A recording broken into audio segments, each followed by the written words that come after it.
నేను మీ మేఘమాల. ఈరోజు నేను మీకు జొన్న పిండి సర్వపిండి చూపిస్తున్నానండి. జొన్న పిండితో నార్మల్గా రొట్టెలు చేసుకుంటాము. ఈరోజు నేను మీకు సర్వపిండి చూపిస్తున్నానండి. నేను ఇక్కడ 3/4 గ్లాస్ జొన్న పిండి తీసుకున్నాను అండ్ 1/4 గ్లాస్ బియ్యపిండి తీసుకుంటున్నాను.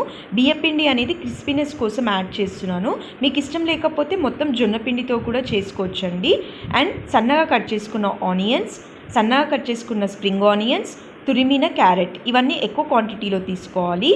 టేస్ట్కి సరిపడా సాల్ట్, వేయించి పొట్టు తీసి పెట్టుకున్న పల్లీలు, నానబెట్టుకున్న శనగపప్పు, దీన్ని ఒక 1 hour నానబెట్టి పెట్టుకోవాలి.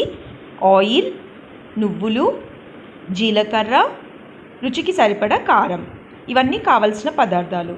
ముందుగా పొయ్యి మీద ఒక మందపాటి గిన్నె పెట్టుకొని అందులో మనం ఏ గ్లాస్తో అయితే పిండి తీసుకున్నామో ఆ గ్లాస్తో 1 గ్లాస్ వాటర్ యాడ్ చేసుకోవాలి. నేను 1 గ్లాస్ పిండి తీసుకున్నాను కదా, ఇక్కడ 1 గ్లాస్ వాటర్ యాడ్ చేస్తున్నాను. ఇప్పుడు మిగతా ఇంగ్రీడియంట్స్ అన్నీ వాటర్లోకి యాడ్ చేసుకోవాలి. ఆనియన్, స్ప్రింగ్ ఆనియన్, క్యారెట్, శనగపప్పు, పల్లీలు అనేది ఆప్షన్ అండి, మీకు ఇష్టం లేకపోతే అవాయిడ్ చేయొచ్చు. అండ్ నువ్వులు, జీలకర్ర, ఉప్పు, టేస్ట్కి సరిపడా కారం, ఇవన్నీ యాడ్ చేసి ఒకసారి కలుపుకొని సిమ్లో వాటర్ బాయిల్ అవ్వనివ్వాలి. సిమ్లో పెట్టుకొని ఇలా వాటర్ బాయిల్ అవ్వాలి. వాటర్ బాయిల్ అయిన తర్వాత మనం ముందుగా పక్కకు పెట్టుకున్న జొన్న పిండి, బియ్య పిండిని వేసి ఈ వాటర్లో యాడ్ చేసి ఇలా కలుపుకోవాలి. 1 minute ఇలా దగ్గర పడేలా కలుపుకోవాలన్నమాట. ఇలా దగ్గర పడిపోయిన తర్వాత స్టవ్ ఆఫ్ చేసుకొని మూత పెట్టేసుకొని మనము ఒక 5 to 10 minutes దీన్ని పక్కకు ఉంచేసేయాలి. ఇది 5 to 10 minutes చల్లారిన తర్వాత ఈ పిండినంతా ఇంకో ప్లేట్లోకి ట్రాన్స్ఫర్ చేసుకోవాలి.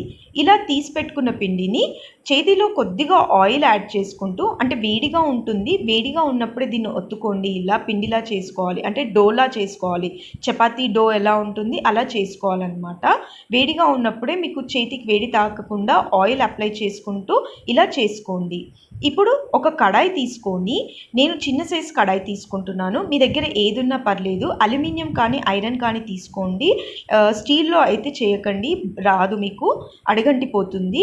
ఇలా ఐరన్ కానీ అల్యూమినియం కడాయి కానీ తీసుకొని అందులో కొద్దిగా ఆయిల్ అప్లై చేసి ఆయిల్ అంతా కడాయి చుట్టూ స్ప్రెడ్ చేయాలి.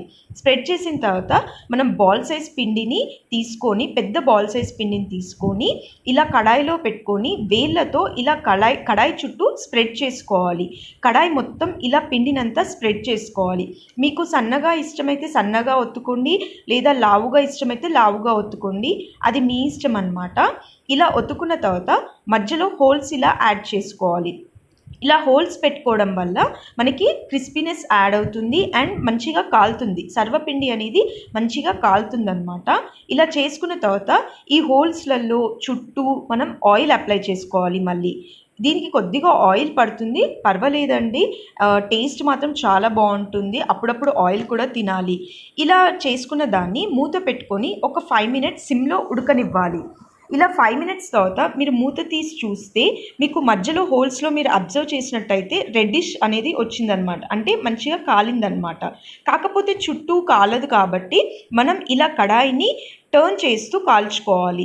చుట్టూ ఇలా కడాయిని తిప్పుతూ, మనం ఫ్లేమ్లో చిన్న పెట్టుకుంటున్నాం కదా, సో అందుకని సైడ్స్కి కాలవన్నమాట. ఇలా కడాయి మొత్తము ఫ్లేమ్ చుట్టూ ఇలా తిప్పుతూ మనం కాల్చుకోవాలి. అప్పుడే సర్వపిండి అనేది మంచిగా కాలుతుందన్నమాట. ఇలా కాలిన తర్వాత స్టవ్ ఆఫ్ చేసేసి మూత పెట్టేసుకొని 5 minutes చల్లారనిద్దాం.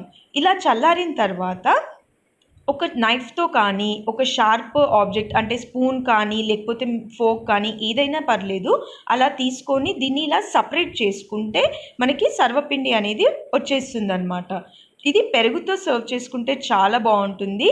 తప్పకుండా ట్రై చేయండి. తెలంగాణ స్పెషల్ సర్వపిండి, అది కూడా జొన్న పిండి సర్వపిండి అండి, సూపర్గా ఉంటుంది. తప్పకుండా